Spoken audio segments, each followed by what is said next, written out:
Welcome to a Steeler Thoughts Chief Feelings film review.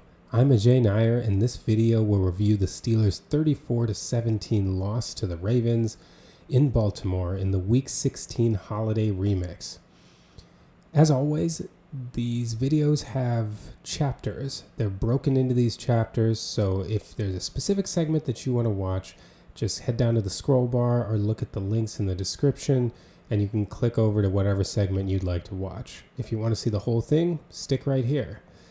Thanks to all of you who follow along, either here on the YouTube channel, on wherever you download podcasts for the Steeler Thoughts Chief Feelings audio podcast, and to those of you who follow along at social media at STCF 715 on TikTok, Twitter, and Instagram.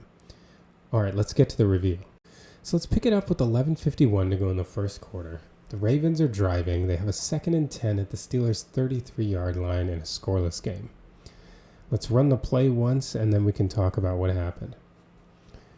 Lamar Jackson's in the shotgun. He takes a snap, fakes a handoff, and gets immediate pressure on the edge, gets stripped by Highsmith, but Ronnie Stanley is able to fall on the ball. It ultimately ends up being a big loss for the Ravens of about nearly 10 yards.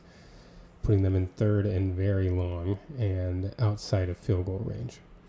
So what happened on this play? The Ravens come out in 11 personnel. 1 running back, 1 tight end gets you 11. They have 3 wide receivers, 2 to the right, 1 to the left.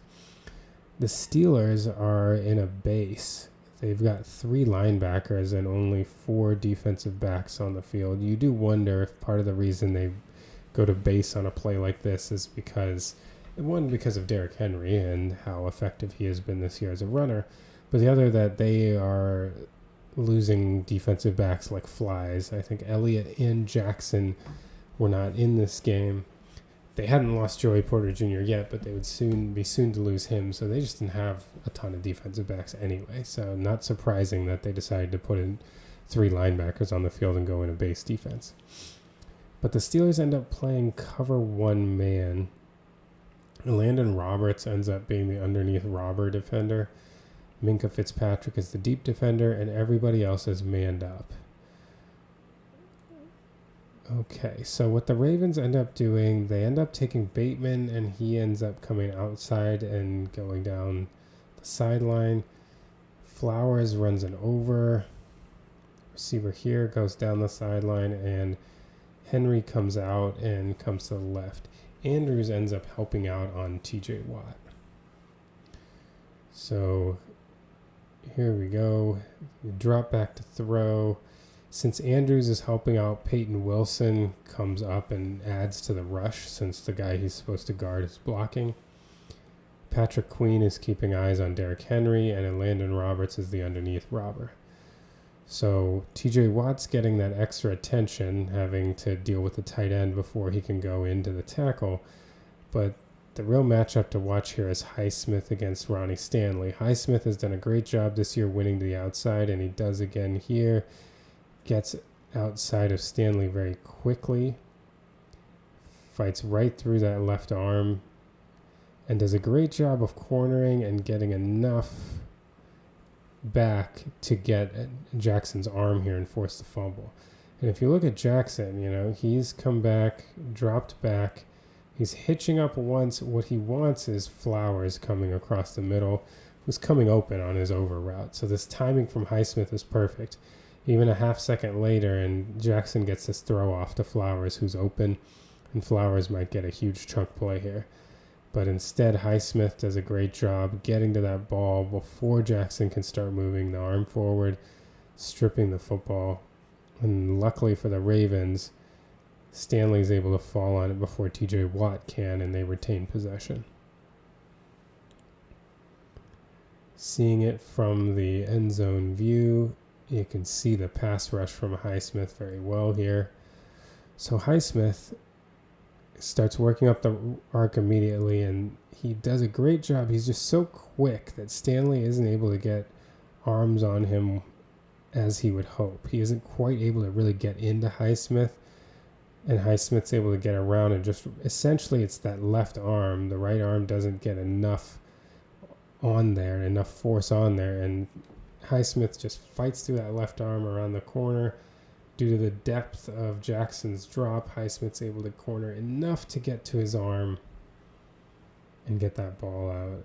And again, fortunately for the Ravens, Stanley is able to fall on it and retain possession, but this would ultimately knock the Ravens out of field goal range, and they would end up punting to end this drive. We now jump ahead to 5:57 to go in the first quarter. Still a scoreless game, and the Ravens have the ball second and goal at the Steelers' 9-yard line. So let's run this play really quickly, and then we'll come back and break it down. So the Ravens get set and run the play quickly. Jackson fakes a toss to the right and hits a wide open Isaiah right, likely right in front of the right pylon, who just walks in for a touchdown. So let's see what happened on this play. It's a fairly interesting looking play from the outset. The Ravens come in 12 personnel, one running back. They've got 2 tight ends here, and then they have 2 wide receivers. So one of the interesting things about this is that the Ravens are playing with an unbalanced line. This is their left tackle, Ronnie Stanley, who's over on the right side. So the center is right here, and he only has one lineman to the left of him.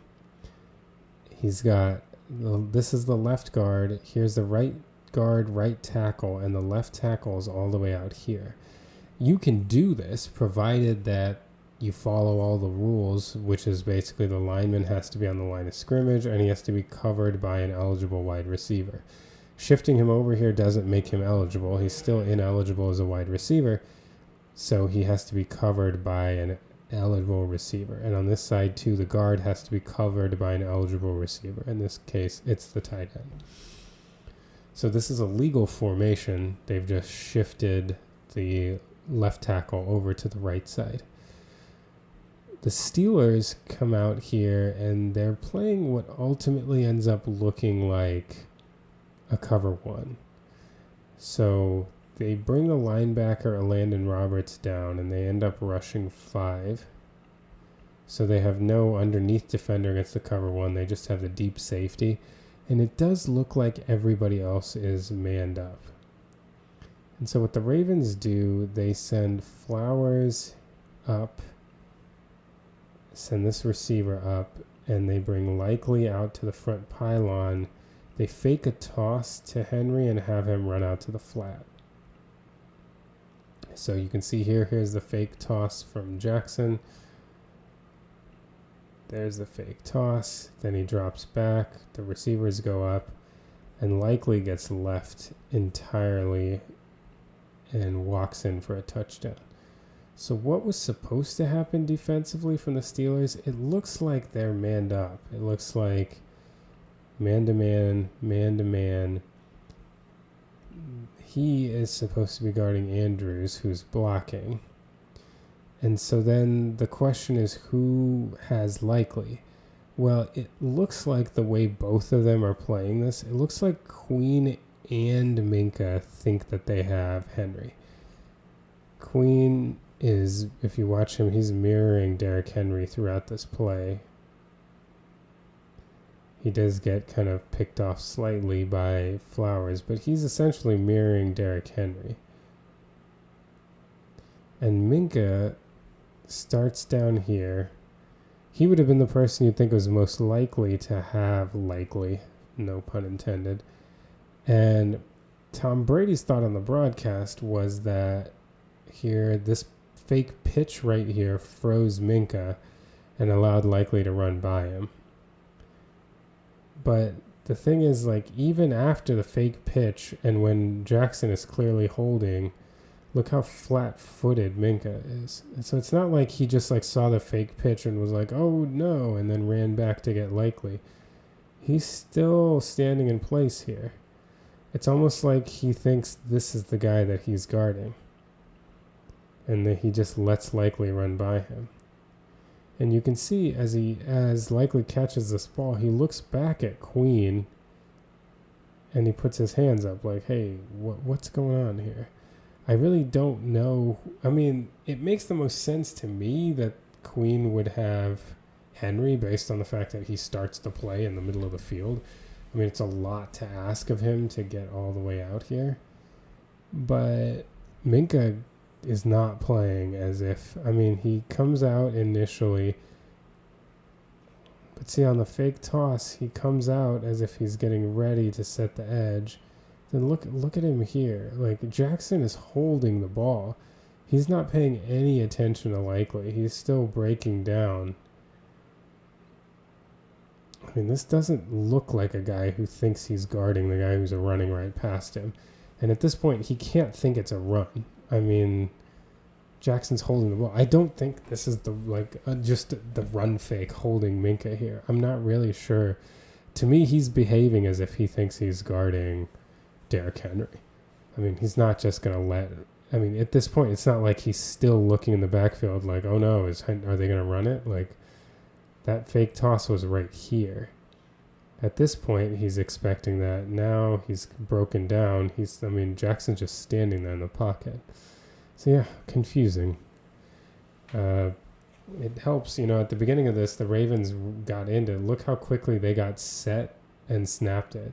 So this probably helped lead to the confusion. The Steelers, clearly these two, something was wrong about nobody thinking that they were guarding Likely, and Likely gets an easy touchdown. You can see it even more from this perspective. First, the mirroring. Look at Patrick Queen and how he's just mirroring Derrick Henry.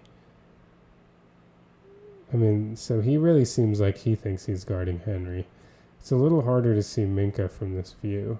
But again, you can kind of see, I mean, he's kind of going out with Henry. This doesn't look like a guy who thinks he's supposed to be guarding Likely. And then you see what I was talking about earlier, him throw his hands up, like, what's going on? So the Steelers gave up an easy one for a touchdown here, and the Ravens went up 7-0. Well, we pick up the action with 35 seconds to go in the first quarter. Steelers are down 7-0, and they have a 1st and 10 at the Ravens' 22-yard line. Let's take a look at the play, and then we'll break it down. They motion Jefferson over to the right. Wilson's in the gun with Harris to his left. Takes the snap, fakes a handoff, throws a dart of a post route down to the 1-yard line to Jefferson, setting up 1st and goal at the 1. So let's take a look at what happened on this play. The Steelers are out here in 11 personnel. They've got 1 running back, 1 tight end, and 3 wide receivers. And the Ravens are essentially just playing a cover 2. They've got 2 deep safeties, and they're playing underneath zone. The outside corners have kind of flat and intermediate responsibilities depending on how they're stretched. And oftentimes the middle linebacker will kind of drop and take more of a middle third responsibility, so it essentially becomes like a cover 3. That's more of the Tampa 2, cover 2. So what the Steelers do to combat this is they run posts from both sides right in front of the safeties, Williams and Jefferson, and then Austin runs down the sideline, and Freiermuth does as well. So as this develops, they're basically challenging, the big hole in the cover 2 is right here, and then you have potential hole shots if you hold these defenders down the flat. But the Steelers weren't really doing that. They're sending both of their guys deep.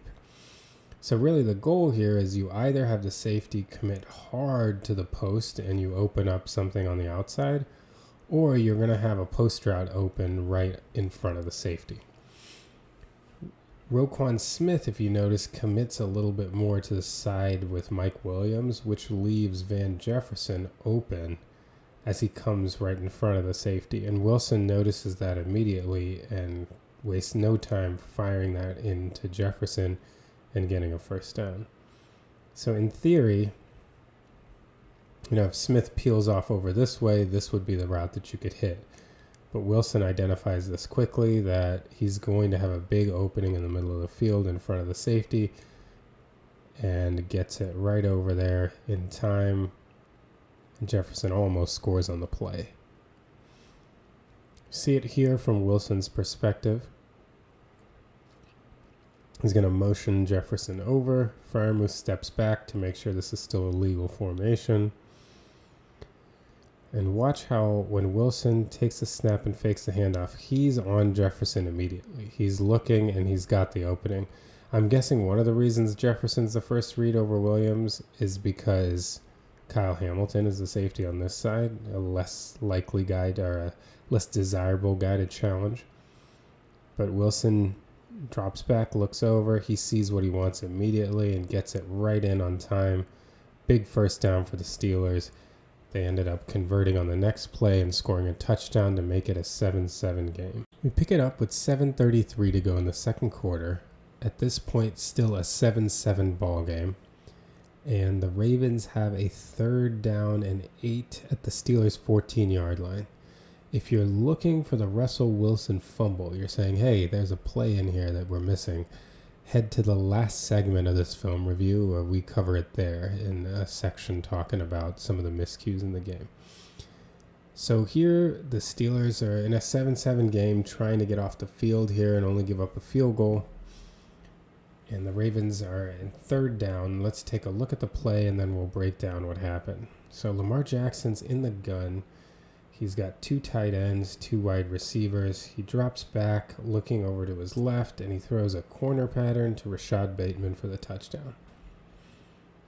So, what happened on this play? Like we said, they are in 12 personnel. They've got 1 running back, 2 tight ends, and they've got 2 wide receivers, Bateman on this side, Flowers on this side. The Steelers run essentially a cover 2. So in the cover 2, your safeties are going to have deep half responsibilities. The corners underneath kind of have to worry about the flat and the intermediate. So this is a kind of nuanced position to play in a cover 2 defense. You know, when you play it on Madden, oftentimes they kind of give you like, all right, the corner's covering the flat. But in reality, you kind of have to go back and forth based on what your priority is and what's going on the play. So Minka actually, my apologies, isn't the deep half safety. They rotate Pierre back and he ends up taking the deep half. Minka comes down underneath to play zone. So basically these two have kind of the flat plus intermediate responsibility. And we have 3 underneath defenders. Peyton Wilson appears to be doing what we were talking about earlier, helping out with like a middle third and more of a Tampa 2 look. So typically when you're an outside corner here, well, let's go over the route combination. So Bateman is going to run that corner pattern. You'll see here likely runs an out. Andrews kind of runs that same pattern over here as a post, and Flowers runs an in-cut. So when you're Corey Trice, the corner over here, who has just come in recently because Joey Porter Jr. got hurt, he's got a corner running past him, and then he's got an out up front. And so if you just come and sit on the out, which is unfortunately what Trice does here, I think Brady used the phrase that he was taking the cheese. If you sit on the out, you're leaving a huge area underneath this safety for a throw to come in. And, you know, safeties are not known for their prowess in one-on-one coverage. And so it's just too easy of a throw here. Ideally, as a corner, you're going to try to get enough depth to close this window and make it a little harder of a throw, but you don't want to kind of run with him and leave it so that you have likely wide open with nobody. But instead, if you sit at a little more of an intermediate depth, somewhere around here, where you could fall back, you know, if he started here when Jackson makes this throw, which Jackson's about to throw it right here, instead of starting from this position, if you start from this position, then you're in a place where you can fall back and make this a tight window, discourage him from throwing this ball. If you start here also, you're in a position where if he throws it down to likely, you can charge down and try to make a tackle for a minimal gain.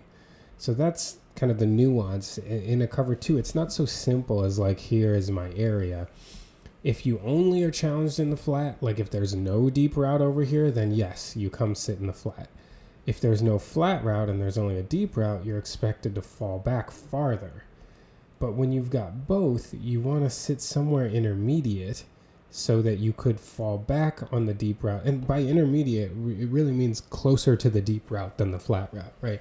Because it's easier to come forward, charge forward to try to close off on the flat than it is to fall backwards. So the idea being that like somewhere in here where you still have the room to fall back, but if he decides to throw this up to likely, you can come up. So Trice just commits too hard to the route up in the flat, and it's too easy of a throw one-on-one against the safety for Bateman running the corner, and the Ravens get a touchdown on 3rd and 8. You can see it here from Lamar's perspective. He drops back and he's looking that corner all the way. That's the throw that he wants. And he hits Bateman right there in the corner, and the Steelers go up the Ravens go up 14-7 at this. Now let's pick up the action with 10:42 to go in the 3rd quarter. Ravens are up 17-10, and they have a 3rd and 1 at their own 39-yard line.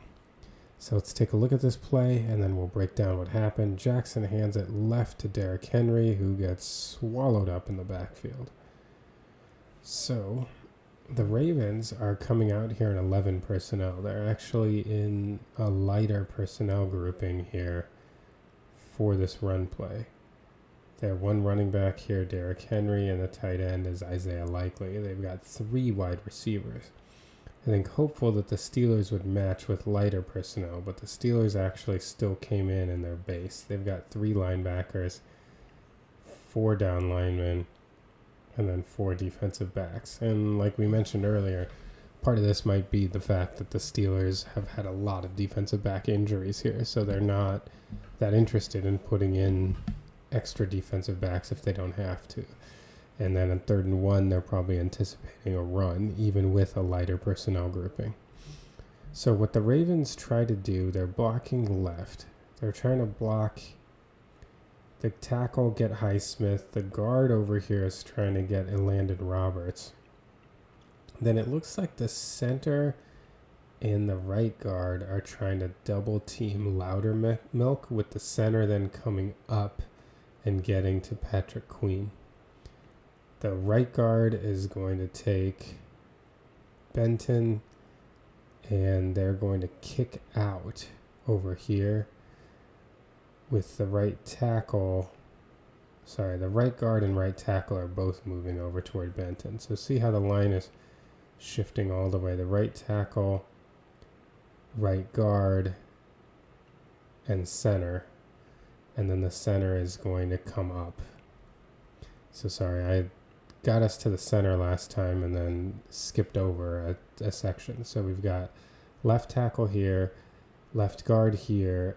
We said the center was going to double team with the right guard, and then the center is going to come out and block, and then the right tackle is going to push over to Benton.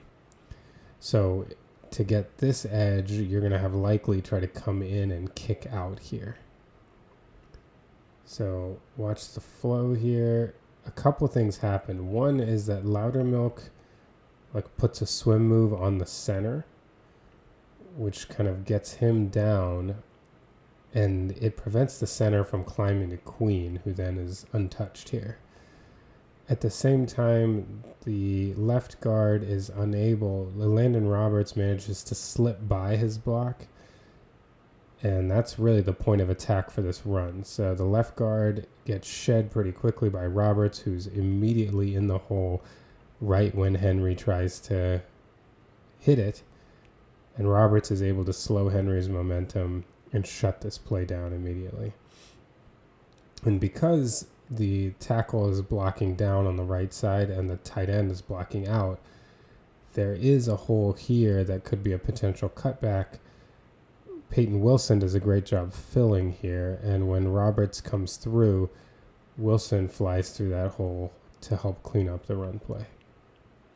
Great run stop by the Steelers here. They were in a position where the Ravens could have scored to make it a 2-possession game. They were already up 17-10. They had a 3rd and short, and they did a great job shutting the door here. So again, what were we saying? We've got the left tackle here, the left guard here. This is supposed to be a double team with the goal of the center, it looks like, coming up and blocking Patrick Queen ultimately. Then the right tackle here, and then you got a kick out. And this is the hole that we said Peyton Wilson came in and filled very nicely. So here's the handoff. You can see right at the snap, Loudermilk is putting on his swim move right here, shedding the center, who goes down and leaves Queen unblocked. At the same time, right at the snap, the guard is trying to get out to Landon Roberts, who does a good job slipping this block right here, shedding and getting right into the hole. And then you see Wilson comes in to fill here, so if there were a potential chance for a cutback, that is filled, and Roberts is able to make a quick tackle for a loss on 3rd and 1 and force the Ravens to punt it back, still only up 17-10. Now we're at 9:52 to go in the 3rd quarter. Steelers are down 17-10, and they have a 1st and 10 at their own 12-yard line. Let's take a look at this play, and then we'll break it down. Wilson is under center, motions Washington, who goes back.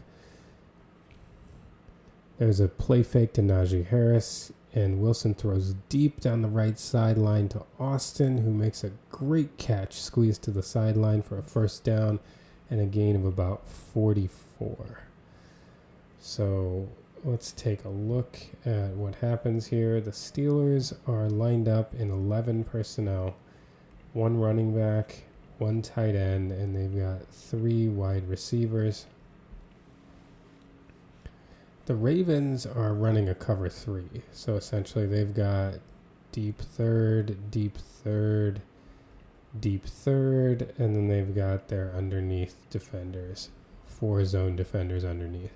So what the Steelers do is they really sell this play action well. This is a great play design from Arthur Smith. So as Wilson comes for the play action, notice how the line is playing here. They get a pull from McCormick, right? They get a pull over. They've got the tight end inserting, and they have Skoranek coming and blocking over here. So this looks like they're trying to seal the edge and have a run off the tackle from Najee Harris. And it's quite convincing. And you see Humphrey come up. You get 3 Ravens coming up toward the line of scrimmage before they eventually drop off. It's a nice design there initially. And then off of that, he sends Austin deep. Miller comes up on a deep crosser. And Skoranek does his fake block and then comes on a drag. And then after the play action, Najee Harris ends up going out to the flat. So against the cover 3, especially with the front line pushed up because of the fake of the run, you see the void that's created. And in my opinion, so Wilson hits the back of his drop here, and here's where he decides to throw it over to Austin. That's not a bad decision here. I mean, you would think with someone with Austin's speed, he's probably going to beat his defender right there. He throws it, and Austin does have just a bit of a step, but it ends up being like a much more contested catch because Wilson's not able to get enough under it for Austin to just sprint by, and because I think the corner's pretty fast here. This wasn't like an easy one for Austin to just win. But he makes, he gets squeezed to the sideline. The ball is placed well in that, like, it's difficult for the corner to get to, and it's kind of one of those where Austin can make a play on it or nobody does, and he ends up coming down with it. Ultimately, you don't want a kind of 50-50-ish ball to a guy his size. At least I wouldn't think so, but he does a great job. So maybe, he validated Wilson's trust in him there. I will say, though, that when Wilson's hitting the back of his drop, like, this is wide open. And it's a much lower risk throw here. Miller coming across the middle. And he can catch this and get another, 5 to 10 yards from here. This is just easy money wide open here. But, hey, it's hard to question. Wilson and Austin pulled it off here and got a huge gain down the field. So, more power to them. And now you can see this here from the end zone view. Watch how much this looks like a run. This is really good from Arthur Smith. So, as they come back, look at, you got the pulling guard. You've got the tight end coming and inserting, and then Skoranic's going to come and seal. Like, this looks so much like you're setting up this run to go to the outside. And it does a good job of bringing these three Ravens up. Roquan Smith's the only one that kind of drops back quickly, realizing this is a play action. And Wilson is only looking at Austin. He didn't even have a chance to see Miller's crosser because he believed in this one. And hey, he put the ball where Austin could go get it, and Austin did a great job of pulling it in. Big gain for the Steelers to jumpstart this drive. All right, we pick it up in the third quarter with 5:19 to go. The Steelers have a 2nd and 11 at the Ravens' 12-yard line. They're down 17-10, looking to tie the game here. Let's take a look at the play, and then we'll break it down. We got Wilson in the gun. He looks over to his left and tries to float a pass to Patterson coming out of the backfield, who catches it for a touchdown. So, first things first, the Steelers come out in 11 personnel. Their running back is Cordell Patterson. The tight end is Pat Freiermuth. They've got 3 wide receivers. It looks like it's Jefferson, Austin, Mike Williams. The Ravens show too high, but are actually playing cover 1 man. So they're manned up here, manned up. This safety has Freiermuth. This is our deep safety. We're manned up here. And then this linebacker has Patterson, and this linebacker is the underneath robber. So what the Steelers end up doing, on the right side, they run the same concept that they ran. We broke this play down against the Eagles from last week. Freiermuth caught a corner pattern touchdown. So they run the same thing. They've got underneath, curl to the outside, underneath, curl to the outside, and then over the top, corner pattern.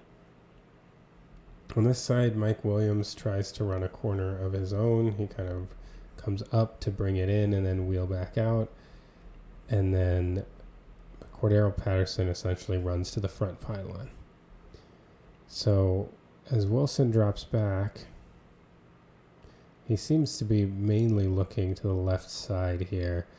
But Mike Williams is unable to get through his corner pattern. He gets tripped up. It's kind of difficult to tell from this distance whether there was like an illegal contact penalty or whether he just tripped. Honestly, it's hard to say. If their feet got tangled, that's not a penalty. If he tripped on his own, clearly not a penalty. Kind of hard to tell. Here's the concept we're talking about here. You got curls and then the corner over the top. The safety does a really good job on Freiermuth keeping outside leverage, and he doesn't get open here on this pattern at all. So on the left side, where Wilson appears to be reading first, Williams isn't an option, and Patterson has half a step toward the pylon, so Wilson ends up making this throw. Patterson does a good job high pointing and getting it. He actually, you can't really see it, but he bobbled the ball here, and it ended up in his nethers, for lack of a better word. And he actually, for a moment, didn't even have his hand on it, but managed to corral it and get the touchdown there. You can see it from this view here. Wilson kind of looks left, he takes a peek back right, and then looks over and likes what he sees with Patterson. He does a really good job of getting this up in the air because he's got a defender that is not a, ball skills defender. This is a linebacker who has his head turned. So get it high enough that you get it over the defender, give him a chance to go up and make a play. When he comes down with it, it ends up kind of almost between his legs. I honestly think that it coming down between his legs is ultimately what led to it being a catch, because like I said, he didn't have the ball in his hands. I feel like if it had been anywhere else, the linebacker might have just picked it up and scooped it, but I wonder if there's that just split-second hesitation because where the ball was, and that allowed Patterson to corral it and get the touchdown. And the Steelers were able to tie the game here 17-17, and we really felt like game on at this point. You're around 5 minutes to go in the third quarter. Steelers have come back and tied this game. It really looked like it was going to go down to the wire. We're now at 1:53 to go in the third quarter. The Ravens have the ball with a 2nd and 6 at the Steelers' 7-yard line. It's a 17-17 ball game. So let's take a look at the play and we'll break it down. We got a motion over to the right. That's Zay Flowers. Jackson takes the snap, looks left, then looks back right, and has Mark Andrews wide open right underneath the goalpost. So let's see what the Ravens did on this play. They come out in 12 personnel with one running back, Derrick Henry, tight end Mark Andrews, and tight end Isaiah Likely. Their wide receivers are Zay Flowers and Rashad Bateman. So the Steelers are they're just running a cover one man. Fairly simple coverage. They've got KZ back here as the deep safety and a Landon Roberts as the underneath man. Everybody else is manned up. Manned up. Queen has got Henry. Manned up. Manned up. So the Ravens, before the snap, motion Zay Flowers over. And Cam Sutton runs over with him because they're playing man. So Pierre signals and he steps out. And if you look at Minka at the snap as Zay Flowers is coming over points at Andrews. He seems to be telling Sutton, you've got Andrews now, and thinking he's going to take Zay Flowers. Well, as Flowers comes through his route, so that the route combination is Bateman's going to sit, Flowers is going to run a corner, Andrews is going to run a post. As Flowers comes out to run his corner route, Minka, after pointing at Andrews, which honestly seems kind of confusing. I don't know what he said to Sutton, but watch his body language. He points at Andrews and then takes a couple steps inside with Andrews and then comes back out to Flowers. And you almost wonder if Sutton reading these couple steps, because Sutton initially, the point, he's standing there right there with Andrews. It looks like it, right? And then look at what Minka does. He kind of looks like he's staying with Andrews there, and so Sutton curls around him to go toward Flowers. And then Minka comes and gets Flowers, and Sutton's doubling back toward Andrews, and ultimately they both are headed at this point toward Flowers. Andrews is wide open, and to make matters worse, Jackson wasn't even looking there. He was reading this side of the play. He was looking for a fade to Likely. He didn't really like what he saw. He comes back to the middle, and right as he looks, it's perfect timing. Andrews is wide open right in the middle of the field, and so he's like, well, thanks. Tosses it right there for a touchdown. It's the second time the Steelers secondary in this game has given up a touchdown in short yardage situation due to what appears to be just pure miscommunication. The first touchdown that we saw to Likely, it looks like Queen and Fitzpatrick couldn't get on the same page as far as who had him. Here it's Fitzpatrick and Sutton. And I really wonder what Fitzpatrick said to Sutton. As you can see it here, I mean, he's just wide open when he makes this throw. Because he's clearly pointing at Andrews. Is he saying out loud, like, you've got him? I mean, it kind of looks like it right here, right? Sutton is starting, the first couple movements he makes it look like he's mirroring Andrews, right? I don't know. It kind of looks like he is, but then the problem is Minka's first couple movements make it look like he's mirroring Andrews too, and you wonder if that confused Sutton, because that's about when he starts running around, and then a split second later Minka does the same. Very confusing. I don't know who was wrong there, but I will tell you that if you're just reading Minka's body language from Sutton's perspective, it's pretty confusing. It looked really like he was staying with Andrews initially and then broke off, which I think in the heat of the moment could have been very, very confusing to try to follow from Sutton's perspective. Anyway, this put the Ravens up 24-17 nearing the end of the third quarter. All right, so here we are now early in the fourth quarter. There's 14:08 to go, and the Ravens are up 24-17 with 1st and 10 at the Steelers' 11-yard line. At this point, things look pretty bleak. The Steelers turned it over on downs. Derrick Henry had a massive run, and the Ravens look poised to make this a 2-score lead, maybe even a 2-touchdown lead in the fourth quarter, making the chance of a Steelers comeback pretty unlikely. Let's take a look at their first down play, and then we'll break it down. Jackson takes a snap, fakes a handoff, and throws an interception to Minkah Fitzpatrick, who ends up returning this back to about the 33 or so yard line. A huge turn of events for the Steelers at a time where they desperately needed something to go right. And let's take a look at what happened. All right, well, this is another situation where the Ravens got to the line quickly and tried to run a play fast. They come out here in 11 personnel. They've got one running back. Really, this is not 11 personnel, it's 20, because Patrick Ricard here is a fullback more than a tight end. So it's really 2 running backs, no tight ends, 20 personnel, 3 wide receivers. And the Steelers, their coverage is a little confusing because of how much they sell out against the run here, so it's a little hard to tell.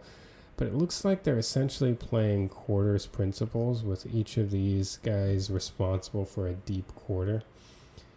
And then they are sending a heavy blitz here. It does look like this isn't just a response to the run, but they're actually sending all 6.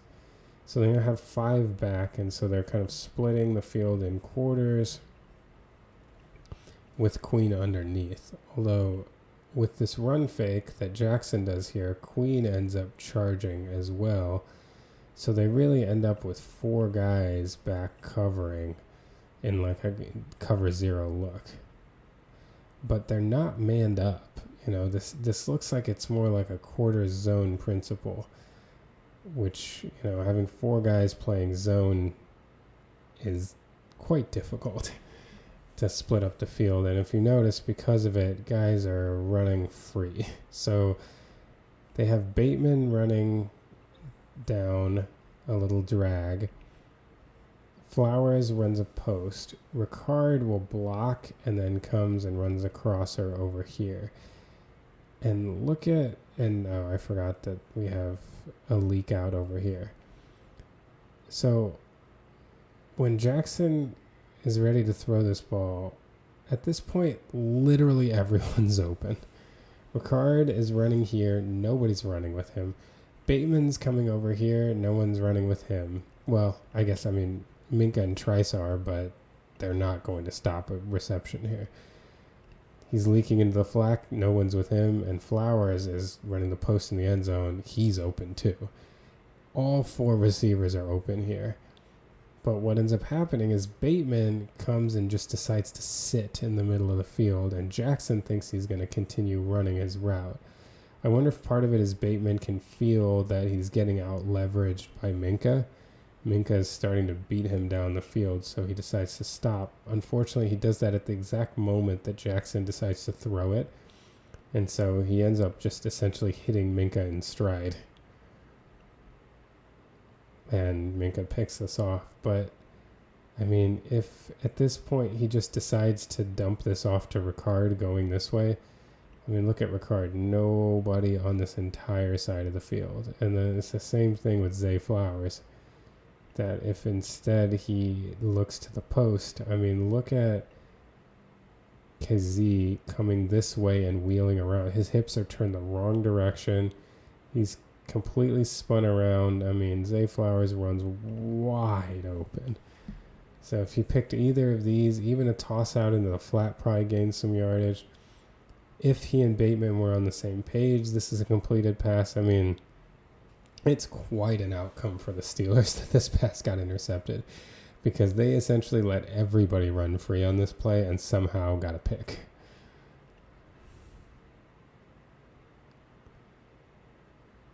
Looking at it from Lamar's point of view, here comes the blitz. He steps back. He sees Bateman coming across. And so this is his throw. At the same time, though, Bateman decides to stop and present a target for his quarterback.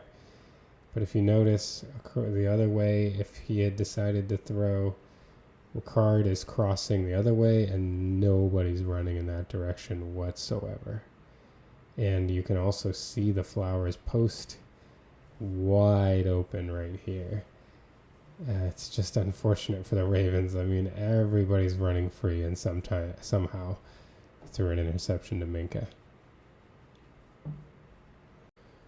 All right, so here we are now with 8:09 to go in the game. The Steelers are down 31-17, and this is really their last chance, their last gasp effort to try to get back into this game. The Ravens have a 3rd and 5 at their own 13-yard line. If you're here looking like what happened to the Russell Wilson interception, move to the next segment of this video. We break down Russell Wilson's mistakes in one clip together. So just go to the next segment and you'll be able to see the breakdown of his interception. So, like I said, 3rd and 5. Steelers desperately need to get the ball back. They have a 2-touchdown deficit at this point and only 8 minutes to go in the game. The Ravens run this play out of the gun, 3 to Lamar's right. He drops back and throws a deep pass to Zay Flowers, who makes the catch, steps out of an ankle tackle, and ultimately gets all the way down to the Steelers' 38-yard line. So let's break down what happened. First of all, the Ravens come out here, and they're in 12 personnel. This is one running back, tight end here, gets us 12 personnel, and then 2 wide receivers. And the Steelers are just playing cover 1 man. So they've got 1 deep safety, and you can see they're manned up. Man to man here, and up here, 1 on the running back. They end up dropping Patrick Queen is the one who ends up being the underneath robber. So you got 1 robber here and a deep safety.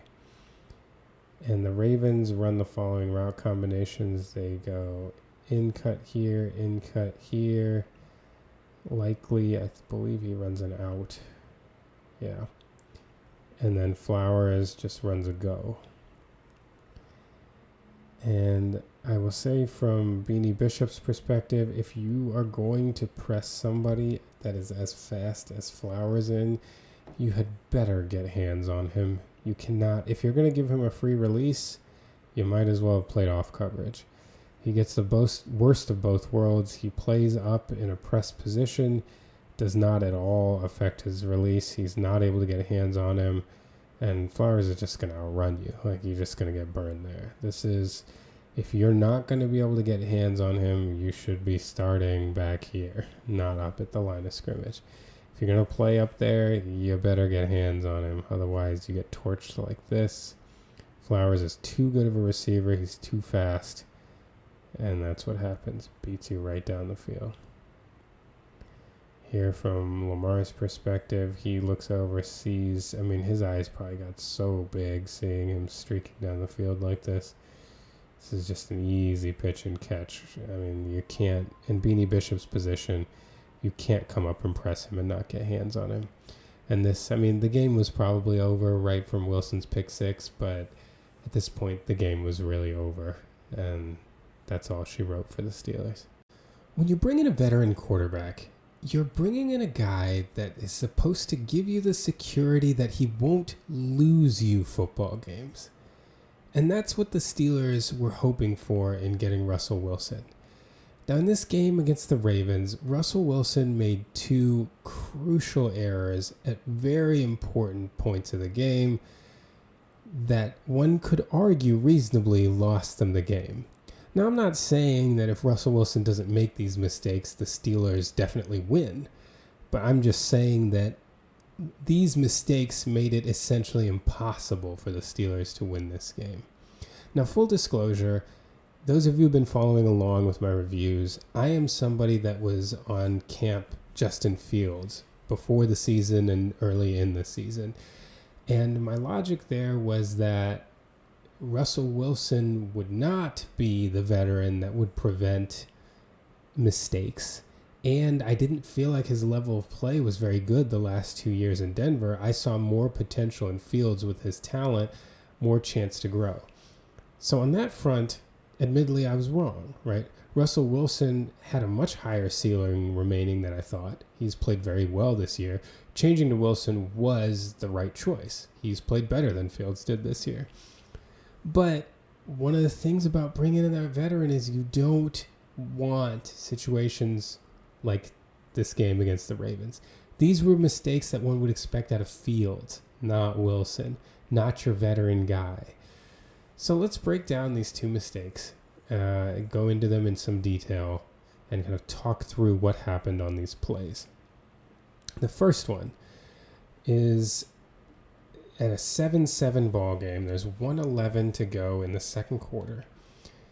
The Steelers have a 2nd and 3, and they've been moving. They've got down to about the Ravens' 22-yard line, 23-yard line. And let's run this play really quickly, and then we can talk through what happened. So Wilson drops back to throw, rolls to his right and sees a huge gap up the middle and scrambles up until about the 4-yard line where he takes a big hit and fumbles, ultimately losing the ball, and the Ravens gain possession. All right, so let's start by looking at personnel. The Steelers come out here and they appear to be lined up in 12 personnel. The one running back is Najee Harris. They've got 2 tight ends. This looks like Washington. I think that's Michael Pruitt over there. And then the 2 wide receivers are Van Jefferson and Calvin Austin. So what the Steelers are going to face here is the Ravens are just running a cover 1 man, but they're blitzing their underneath guy. So here's your deep safety. And if you see at the snap, they're blitzing. This looks like Roquan Smith. So you've got 5 defenders coming and 1 deep safety. That means everybody else is manned up. Man to man. And so we've got 1, 2, 3, 4, 5. Everybody manned up. What the Steelers are going to run as their concept, they're going to run a mesh concept with Washington and Austin. Good concept to run against man. And they're going to send Pruitt and Jefferson deep. So as we watch this unfold, Wilson drops back to throw. Here's the mesh. He actually seems to have Austin right here. For some reason, he doesn't seem interested in that throw. But he's got Austin wide open on the mesh concept over the middle. But as he's reading this out, it looks like maybe he was looking for the deep shot initially because they just had the single high. So that's possible. That's why he missed Austin. But the deep shot's covered here over the top. And you got Humphrey on Pruitt, which is a mismatch. But coming across the middle, this throw is there. That's kind of the throw to make on this play. But as he looks deep, then I think he gets uncomfortable because of the inside rush here against Broderick Jones, and he decides to bail. And because it's a man concept with just single high, you've got the crossers that have taken everybody out of the middle of the field. These guys were running down to the sideline. You just have 1 deep safety with eyes on the quarterback, and look at all this green grass. Russell Wilson sees it, and he goes. And he does great until about here. Now, at this point, this is where you expect your veteran quarterback. Look, you've done everything you need to do. Here was the first down marker at the 17-yard line. He's down here at the 9-yard line. You got the first down. You made a big play. Just get down. And this is where Wilson turns into, he just makes a decision that you'd expect someone like Fields, someone with less experience, to make, and he decides to take on the safety. I don't understand what possessed him to do this. Just get down. You've done everything you need to do right here. You're done. Why are you trying to take on a safety, in the second quarter of a game? Live to see another day, and let's get this ball into the end zone. Now, the only time I would be like, all right, go for it, is if he thought he could score. But, you're definitely not running through him into the end zone. So I don't understand this. This is not the decision-making of a veteran. This isn't this isn't what you're expecting to get when you put in the veteran quarterback. He takes a huge hit, fumbles the football, and the Ravens recover. And the Steelers lose a golden opportunity to take a lead here. They could have taken a 14-7 lead if they punched it in the end zone. So we look at it from his perspective, and here's Austin here. It does look like he's looking down toward Jefferson in that area, because your crossers are right here. Here's Washington, here's Austin, and he is looking out that way. So he must be looking for the deep shot. And then he does come right here down, like right here. I wonder why he doesn't throw this. This is 2nd and 3. Austin has the leverage right there. He can go. I don't know why Wilson didn't throw this ball. That was the play here. And if we look over here, we know how fast Austin is. If he makes the catch right around there, these guys are all running in the opposite direction. So it's not like they're going to peel off very quickly. He probably gets down to like the, 12-yard line or so, which would have been similar to what Wilson got during this run. But so here he does look at Austin briefly right here. And then I think the rush inside from Van Noy spooks him.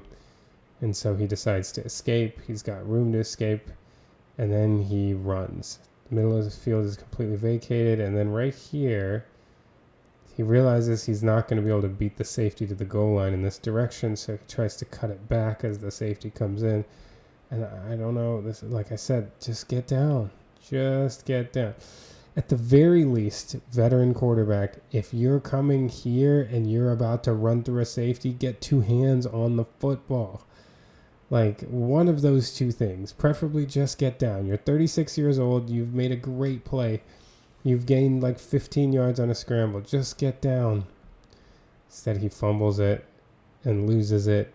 And the Ravens would actually take this and drive all the way down for a touchdown to take a 14-7 lead of their own. All right, so on to mistake number 2. We're jumping ahead to 13:06 to go in the fourth quarter. It is 2nd and 7, and the Steelers are down 24-17.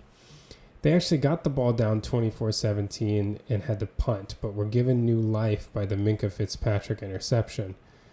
And so here they are, 2nd and 7. They're at about their 36-yard line, need to come down to tie this game in the fourth quarter. This time, the Steelers again are in 12 personnel. They've got one running back. Their 2 tight ends this time are up over on the right. They've got Pruitt again and Darnell Washington. Austin is over here. Van Jefferson is over here. Let's run the play once, and then we'll come back and break it down. So here they come. Wilson rolls out and throws it right to Marlon Humphrey, who takes it all the way back for a pick 6. So let's see what happened on this play, how we got here. So the Ravens, again, are running a cover 1 man. This time here is your deep safety. But this time they don't blitz the 5th guy. So if you notice, they're only rushing 4. And so they've got man-to-man coverage over here. Man here, man here, man here. Deep safety, and he's manned on Pruitt, but they do have one underneath guy who's just there as the robber. So that's the difference in their coverage from last time. Their route combinations, they're going to get Washington coming up Jefferson coming up and out, everything coming over to this side of the field, Austin coming across. So you can see the progression here. Everybody's coming here. I don't know why the spacing is such. That's not ideal. I don't know who's wrong there, but I'm sure that Washington and Austin are not supposed to be that close to each other. And then Michael Pruitt starts by blocking the end and then is going to release late and run a flat route. And the one kind of downside to this, because a lot of times in these situations, they will leave the end unblocked because as they do a fake run action this way.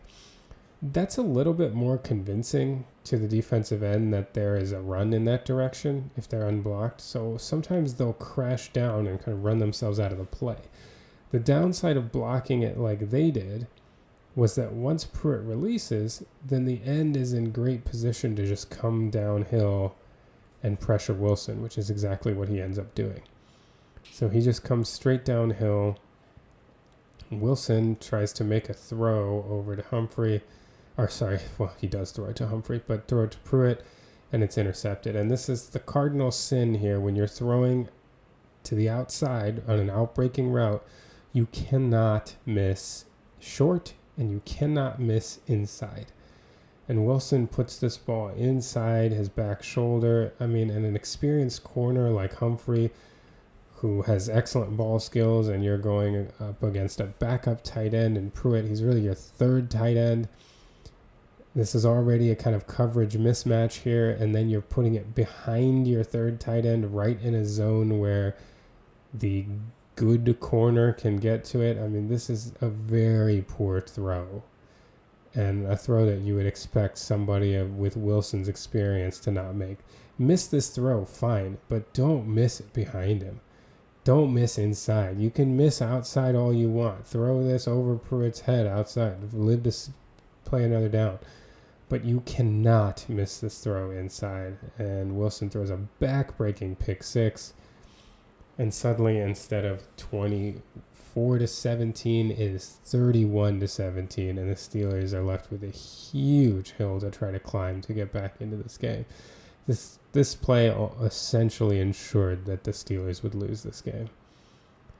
So we can watch it again from this view here. Wilson fakes the run action. He gets pressure as Michael Pruitt releases. And look at the location on this throw. It's way too far inside. He throws it behind him to the inside. You cannot miss this throw inside. And these are the things that occasionally are frustrating, because this is what you have and I'm not saying that, like I said at the top, Wilson earned his spot this year. He's played very well, but when you bring in the vet, you're expecting you're not going to have a guy lose games. The guy who we were worried about losing games for the Steelers was Justin Fields. Russell Wilson's supposed to at least not do the things that lose you games, and hopefully do some things that contribute to winning games, which is what made these two plays so disappointing. This isn't what you expect out of a quarterback with his experience. Final commentary. I know there was some discussion about Humphrey holding the ball out behind him in an apparent taunt, and Humphrey himself said that he was just trying to signal to David Ajabo to get him the ball. Honestly, hearing his explanation and then viewing it from that perspective, full disclosure, I initially was just like, well, that's clearly a taunt. But then seeing his explanation, he's looking over at David Ajabo and he holds the ball out in that direction. Then as he's running, I feel like this could be interpreted because he keeps looking back at David Ajabo and looking back at the ball. I think what he's saying is, if you get behind me, I can hand you the ball. So I actually kind of believe him. Like, I think that may have actually been what he was doing. I mean, it definitely looks, on first blush, you look at it and you're like, he's taunting Calvin Austin with the ball. But I feel like his explanation actually makes sense. He looks at David Ajabo, he holds the ball out, and he's looking back and forth between Ajabo and the ball. I think he's just telling him, come up behind me and I'll hand you the ball and you can score a touchdown. Anyway, like I said, disappointing from your veteran quarterback. These are not the kinds of mistakes you'd expect someone with Wilson's experience to be making. Hopefully Wilson will clean it up going forward and that the Steelers can make a run here down the stretch and into the playoffs. Well, that's it for this week's film review. Thanks to all of you who follow along.